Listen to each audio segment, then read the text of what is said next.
afternoon. So I'm sorry, you have to sit through another English presentation. Or German? Wir können das auch auf Deutsch machen. No, I'm here today, this afternoon, to take 20 minutes of your time to talk about how you can get the most value out of your virtual twins.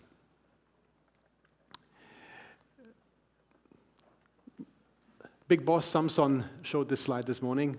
The big announcement that we made in the beginning of this year about the next generation of our solutions, where we combine virtual twins to train AI engines while protecting and leveraging your IP. You are leveraging your IP. And this is really part of the entire history of Dassault. Again, Samson explained it this morning. I'm not going to go through it again. But it is a big step change to go from generation 6 to generation 7. Now, if you're not intimately familiar with what we do at the different generations of the Dassault system solutions, and I don't fault you if you are not familiar, let me explain this at an example that I think everybody can understand. Let's start with a virtual twin of you, or your heart, a part of you. This is a virtual twin that we've been able to build for several years now, actually. It's a high-fidelity, deep physics model of an individual patient's human heart. You can do an MRI scan, you get a heart model, and we use physics simulation to predict how the heart reacts when you expose it, let's say, to a procedure, a surgery. You cut here, what happens? You give it a drug, what happens? You put a heart valve or a stent somewhere, what happens? So we can today, with big high fidelity, predict what's going to happen to this virtual twin. And it's brought to life with simulation. Physics simulation, the physics behind life itself, bring that virtual twin to life. So if this is so amazing, we can do all these simulations before we do a treatment. Why is not every hospital doing that? Here's why. It's very difficult to build that twin. It takes simulation, CAE experts to build that twin. Normal heart surgeons are not CAE experts. They don't know, what fiber orientation means, what the mathematics behind a physics model, then the logic behind a system model of the entire body that's attached to it. Most hospitals do not have the expertise to build such a model. And if they do, because there are some hospitals that do have that expertise, if they do, it takes too long. If I want to use this in a treatment process, or maybe even in real life, real time during a surgery, even taking weeks to build a model is just not practical. So simulation is possible, but the value is limited because how difficult it is to set up and how long it takes. And we can apply this example to anything you do, whether it's semiconductors, cars, mobile phones. We are always in the same situation, and this is something that we've been doing for a long time at Dassault Systems. We've been building virtual twins for virtually everything. For all physics, all industries, we've been building virtual twins. And it's amazing. I mean, I like to show this slide because it explains why I love my job. Because I get to go to all these customers and see what they do and understand what their challenges are about, and it's extremely satisfying and rewarding. You might think that doing a crash simulation to the bottom top left here, or a drop simulation like we've seen from Quanta, is the same thing. Now, the only thing is it's an impact this way, the other one is an impact this way. But it's not. A car, you're not going to use anymore after it's crashed. A mobile phone, you want to use again. Design challenges are very different. In a car, lots of things are welded. In a mobile phone, they're glued. Very different challenges in setting up simulation models. So we have to build in all this intelligence, just like when we build a model of the heart. We build this intelligence into the models of a car, of a mobile phone, of a wind turbine, of a semiconductor. And in all of these industries, the challenges remain the same. If you want to do a simulation, let's say for a car, you start from a design which lives in a PLM system. You probably have to simplify it first before you can do anything with it because it's way too complicated. Then you do some pre-processing. Typically involves creating a mesh, which involves an export step. And then you export this to a solver, maybe Abacus, we've heard today. And then you have some post-processing to generate the results. That process itself can take weeks. Or we heard from Quanta for a smaller component in a car, maybe 4 to 5 days, so 1 week. Yeah. What happens is, though, you create the results to influence the design. So you have to do this loop over and over again, and all of these steps are disconnected. So that means you always have to start at the beginning again. When I do a design change, I start from the beginning. And that really limits how much of it you can do. We heard from Quanta before the break that their product life cycle is, what, 4 to 5 months? If one simulation process takes 1 to 2 weeks, there's not much of that you can do. Maybe you can do 1 or 2 alternatives. But after that, your product manager will say, stop the simulation. Right? We need to move on. Our release is in 2 months. Right? So just like for the heart, in a car, in a mobile phone, in a laptop, the time it takes to run the simulation limits the value it can actually deliver. And that's what we want to change with what we call ModSim. ModSim means that the design and the simulation model live together in the same environment, in the same data model. We derive all the simulations we want to do from it. That's for crash, durability, NVH. And we get results. The beauty is that if we do a design change, this comes at virtually no extra cost. It's a one-click rerun with automatic updates, full associativity across the tool chain. And if we can do one design change, then we can do many design changes. So we can do a parametric design exploration. And of course, this leads to a fully automated design of experiments where we can explore the entire design space. I'm going to repeat that. We can explore the entire design space. In the time it took to set up a single simulation, with ModSim, we explore the entire design space. And this is going to be very important even when we move forward to artificial intelligence. It really changes the way things are designed. From what I mentioned earlier, you have a new project, maybe you can do 1 revision, 2 revision. If you're lucky, you get an improvement. But then there are all the other scenarios, other versions of your model that you never get to improve. This is called sequential engineering.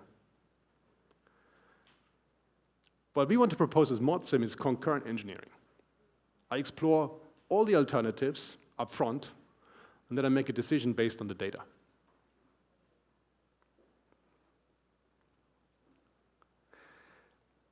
And this is not just some abstract idea that we came up with. We've been talking about this ModSim concept for 4 to 5 years now. This is something that has actually been adopted. starting in aerospace, then in automotive. Most of the big automotive OEMs are using this now. We have a nice statement here from Yasuhara-san at Honda, who I met personally a few times, saying that a single designer can today do what multiple engineers would have previously done in the same time. At Renault, where they've also deployed it, they mentioned that this really allows them to left shift all the simulation work, to do this concurrent engineering. These companies, they've actually realized the value, and then they go on a program to deploy ModSim, which is a transformation. It takes time, it takes work to transform your simulation processes.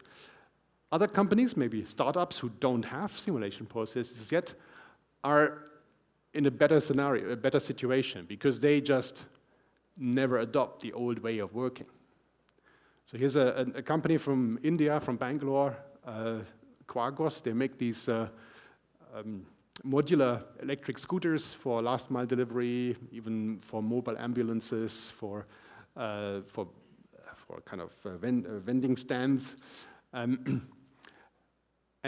here's the founder, what the founder has to say. We need a much more faster integrated tool. With the 3D Experience Works, all of those challenges just went away like this, because it has been so cohesively integrated that you never even realize that you are playing between a design and a simulation very seamlessly. So the engineer knows all the critical aspects of the design, then he pushes it towards the production guys to release the drawings, and the management has a very good control over the timelines of the deliverables. First thing that we achieved out of the 3D Experience platform was the reduction in the weight of the structure itself, 30%. Second most amazing thing that we achieved was leveraging the CFD for getting the aerodynamics right. Third thing that we also improved is the battery thermals. I have seen a very strong correlation between the simulation results and the physical models, and this gives a lot of confidence for me to trust onto the simulations once the correlation is established. So this is an amazing story. I met the founder myself. It's really a bunch of guys, just like you would imagine from a startup company, a bunch of guys in the garage building they learn how to weld, they built their first scooter. They don't know simulation. They're able to get on this platform using simulation in the cloud and get started with advanced engineering in no time. But how do we bring this to the next level? We talked about the heart surgeon who needs that result very quickly, or the automotive engineer who needs the feedback instantly. Let's look at this example here. And what I'm showing here is not the future. This is available today. Let's look at Miranda. Miranda is a body engineer at ACME Automotive Design. She does not know simulation. She's never used Abacus. Her job is to create a new version of a car body, one that has a sunroof. So very easy, you cut a hole in the roof, right?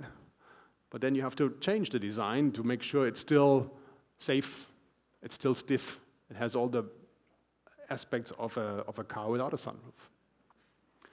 She doesn't know simulation, but she has access to a library of machine learning models. And she can simply apply that machine learning model to the geometry she has just created. And the simulation result comes instantly. She can maybe change some parameters.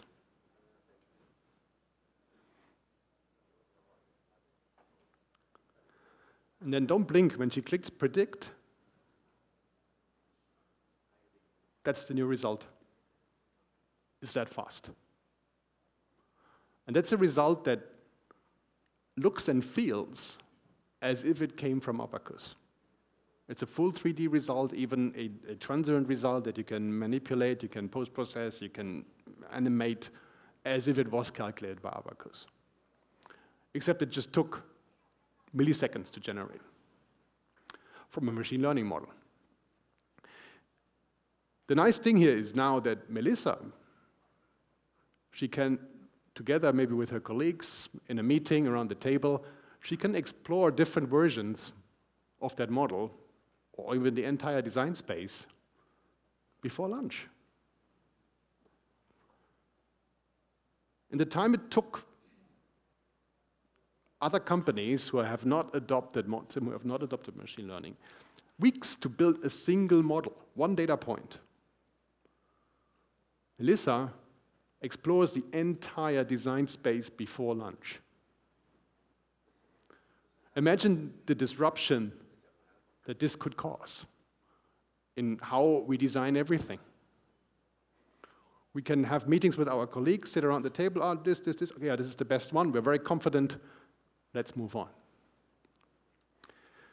Beautiful future. One problem though. Where does Melissa get that model from?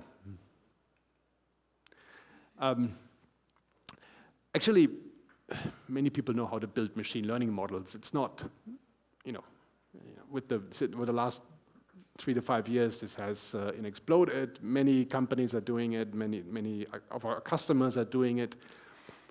The question is really, where does she get the data from to make that model?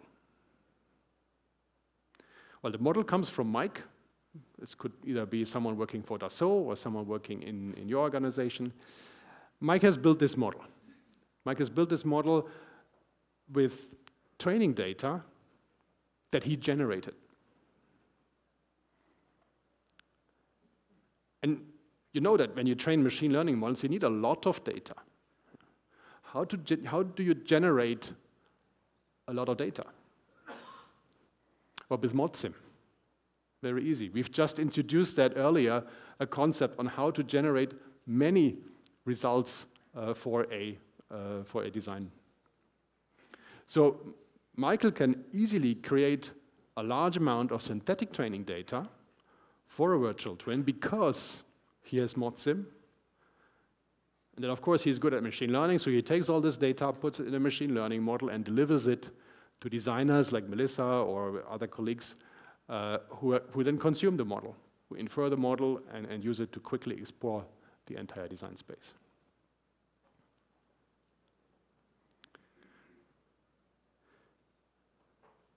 So this is our idea, our interpretation of how we think 3D universes, is one aspect of the 3D universe, the generative experience, really will shape and disrupt the way we design things. It is about leveraging data that comes from you